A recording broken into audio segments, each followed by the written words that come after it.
Welcome to the Whispering Walls Christmas special. On Christmas Eve, the asylum kept a tradition.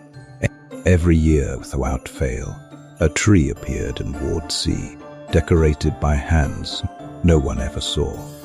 No staff claimed to do it, no patient admitted it, and yet, every December 24th, the tree lit itself. This is the story of how it began and why it never stopped. All right, everyone, settle in, because today we're diving into something that's less of a spooky story and more of a deeply unsettling mystery, steeped in the kind of quiet, historical dread that really sticks with you.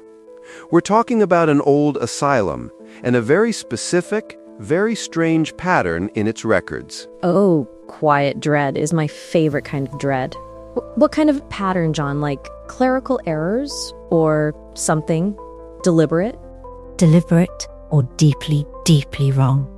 When you look through the asylum's records, and we're talking decades of documents, pages, patient files, there's this glaring, almost impossible pattern. The month of December, it's just wrong. Consistently. Year after year. Wrong how? Like bad arithmetic?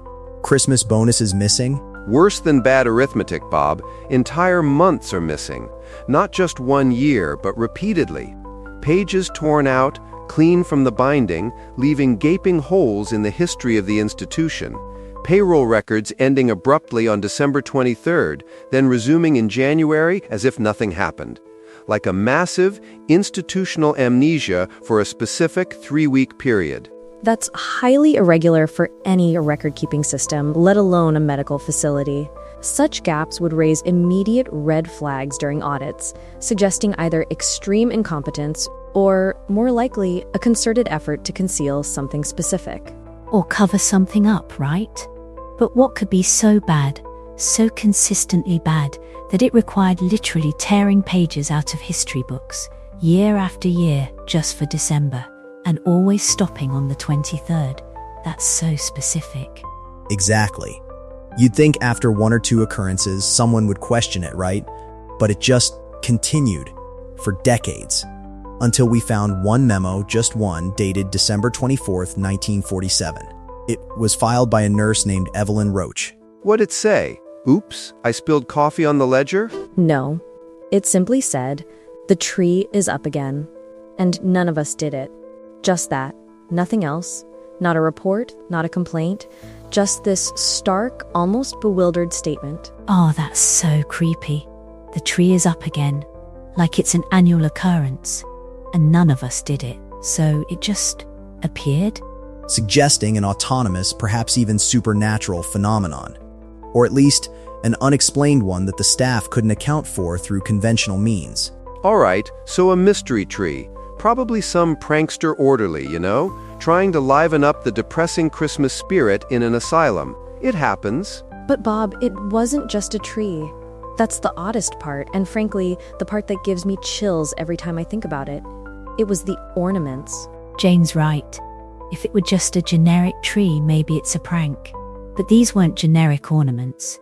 They were deeply, uniquely personal. Each one was handmade. Not even with craft supplies, They were made from what was available within the asylum. Scraps of torn patient gowns, those stiff, faded fabrics. Strips of ledger paper, the same kind with the missing Decembers, folded into stars. Bits of copper wire twisted into bells, probably from old electrical wiring or something. The resourcefulness is notable. It implies a creator intimately familiar with the facility's materials and perhaps the residents' daily lives. Okay, so someone's getting crafty with the linen supply. Still sounds like an insider job, not a ghost. Maybe a patient themselves, trying to make some cheer? That's what you'd think, Bob. But each ornament had initials, carved, scratched, or even stitched into them.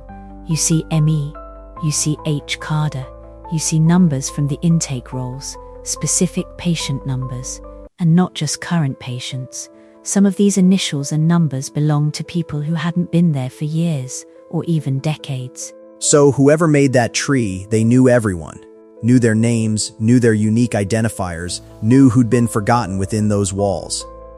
It's like a memory tree, but compiled by someone or something that shouldn't have access to all that historical data, let alone the inclination to create such a poignant tribute. It's so heartbreaking, isn't it? Imagine being forgotten and then something remembers you in this incredibly personal, tangible way.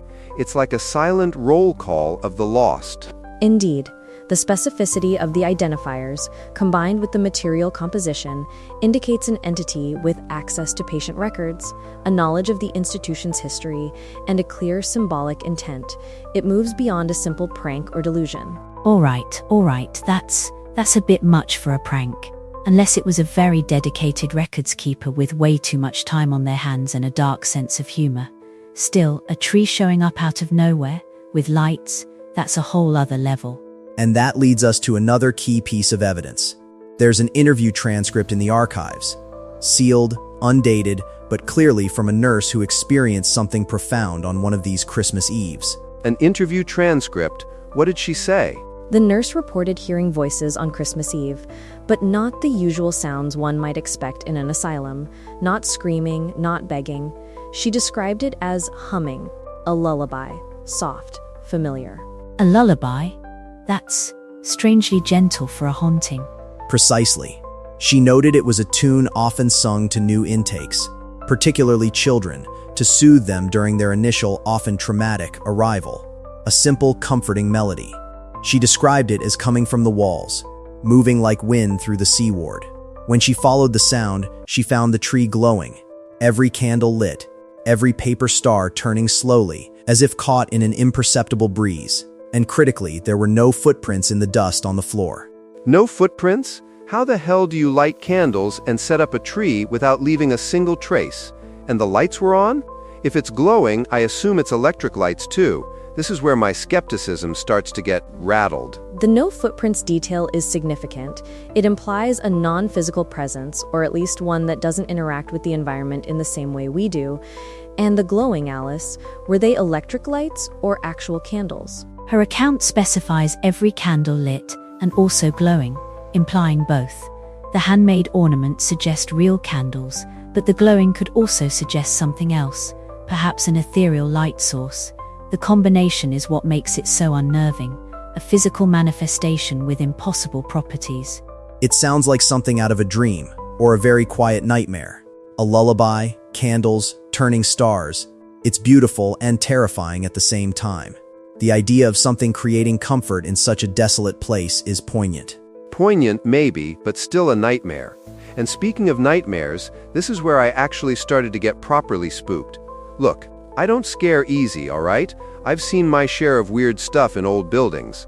But there's a maintenance log from the 50s, my favorite decade for hauntings, by the way, because everyone was trying to act so modern, but the old ghosts just kept doing their thing. The 50s, a classic era for lingering spirits. Exactly. This log, it reads like a man trying not to lose his mind. He writes, lights flickering in seaward, heard footsteps, heard laughter. He even put a question mark after Lotta, like he couldn't quite believe his own ears. Laughter. That's a new element. We had humming, now laughter, and flickering lights. That sounds like a classic haunting. Yeah, but here's the kicker, the part that makes my hair stand on end. He notes something critical immediately after. He writes, the electricity to that wing was cut off for renovations, entirely isolated. So how the hell were the tree lights on? How were any lights flickering?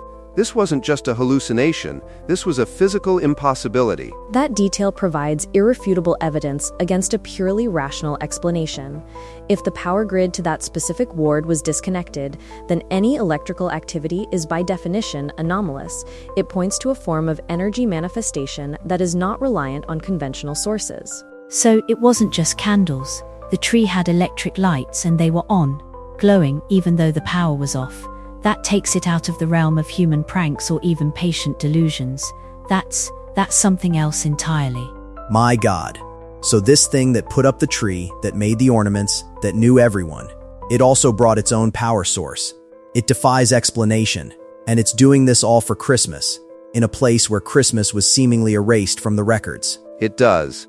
And that brings us back to Evelyn Roach, the nurse who filed that first memo in '47. We found another piece of her story, a personal recording labeled personal, ER. A personal recording. From that era, it would be on a dictaphone or similar device, a very intimate form of documentation. Exactly. It's not a formal report. It sounds like she's just talking to herself, trying to process something she can't share. Static fades in. There's a soft, archaic hum in the background, almost like the lullaby the other nurse described. Then, you hear paper crackle, as if she's holding something, maybe an ornament. What does she say, John? I feel like this is going to be incredibly important. She says, "They're decorating again. I thought last year was a fluke, but they know I'm watching. One ornament, it has my initials. I never carved that." And she whispers, "I think they miss Christmas. I think they remember." Then, the static just drops out. Okay, that's pretty damn chilling. Your own initials on an ornament you didn't make? That's not a prank, that's a direct message. A personal one. The personalization of the ornaments, and now directly involving Evelyn Roach, elevates this beyond a general phenomenon. It suggests a consciousness, a recognition of individuals, and a communicative intent. "They know I'm watching" is a very specific, unnerving acknowledgement. I think they miss Christmas. I think they remember. That line, it's so full of sorrow. It makes me wonder who they are, and what happened to make them miss Christmas so terribly that they're still manifesting it decades later. And that brings us to the truth, or at least what we believe is the truth of the tree. We believe this entire tradition started the winter the children's ward was closed down. Children's ward? I didn't even know this asylum had a children's ward. That's even more depressing. It did, briefly. In December of that missing year, the records show 5 children were transferred out of the facility. But here's the kicker. There's no arrival file at any receiving hospital, anywhere. No forwarding address, no new patient records. They simply vanish after December 23rd. Oh, John, 5 children, on December 23rd, that's horrifying. They didn't just transfer them, did they? They disappeared them. The absence of subsequent records strongly suggests a non-standard departure. Transferred is often a euphemism in such institutions for a permanent, unrecorded removal, especially when dealing with vulnerable populations like children. And Evelyn Roach, the nurse who filed the memo, whose initials appeared on an ornament? She was their nurse. She'd been decorating a small tree with them that very week. A Christmas tree in the children's ward, just days before they vanished. So the kids loved their nurse, and they loved that tree, and then they disappeared. And now they're the ones putting up the tree, every December 24th after the books get shredded? It all clicks now, doesn't it? The lullaby, the small footsteps, the laughter. Some say the children come back each year, their small shadows flickering in the hallways. Some hear giggles, faint and fleeting. Some hear crying, a soft, almost imperceptible weep. And the rustle of paper stars, I imagine, from their handmade ornaments. Exactly. The staff, of course, they said it was imagination, exhaustion, the usual dismissals, but the patients, the ones locked away, the ones who were already on the fringes of reality, they always knew. They always smiled when the tree appeared, always looked toward Ward C with a strange, knowing glint in their eyes, always whispered, "They're setting it up again." They knew who they were. What we know about hauntings is complex, but one principle holds true. Where there was intense emotion, particularly love or profound loss, there can be a return, an echo. These children loved Evelyn. They loved the little tree she was decorating with them, a symbol of hope and normalcy in an otherwise bleak existence. So it's not a malevolent spirit then, it's a tradition. Precisely. Many hauntings are born of violence, anger, or tragic ends. They are often aggressive, disruptive, but some are tender. Some are the echoes of traditions interrupted, of rituals left incomplete. This particular phenomenon, with its gentle humming, its personalized decorations, its clear intent to recreate a joyful symbol, this is a haunting of longing, a deep, persistent longing for something lost, for a Christmas they never got to finish. A longing so strong it could manifest a physical tree, lit without power year after year, just to remember. It's a beautiful and heartbreaking thought. It's tragic. Imagine being a child, taken away right before Christmas, and all you want is to finish decorating that tree. It makes perfect sense that their energy, their desire, would just stay. Yeah, well, it makes a kind of sense, I guess. Still doesn't make me want to spend Christmas Eve in that C ward. But I get it now. And the final piece of that log I was telling you about, from the maintenance guy, December 24th, 1958. His very last entry before the ward shut down completely. He writes, "Lights on, tree decorated, 5 small sets of footsteps around it." 5 sets of footsteps, the exact number of children who vanished. Yeah, and this is the part that still gets me. They waited for someone, but she never came. Meaning Evelyn, right? Their nurse. She must have retired or left. The kids were still waiting for her to join their Christmas. Ah, that's just devastating. Even in their ghostly tradition, they still remembered her. They still waited for the person who brought them that brief bit of holiday cheer. A testament to the enduring power of connection, even beyond the veil of life and death.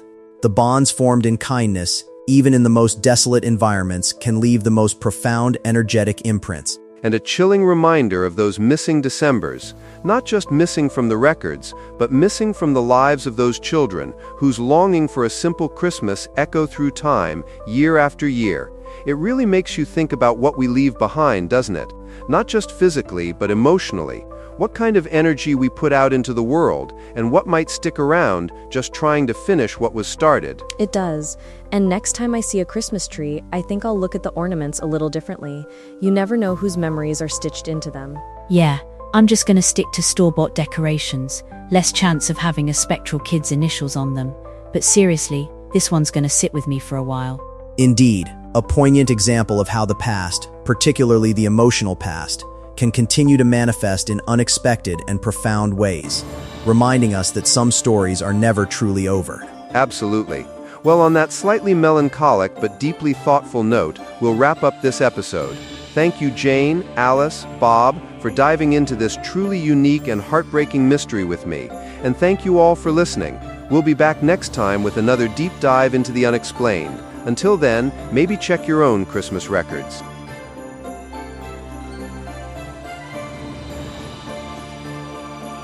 Every year, on Christmas Eve, the tree in Ward C returns, a reminder of the children who were promised a holiday and never made it home. Some hauntings demand justice, but some just want Christmas back. Happy holidays from Whispering Walls. The walls remember, and so do we.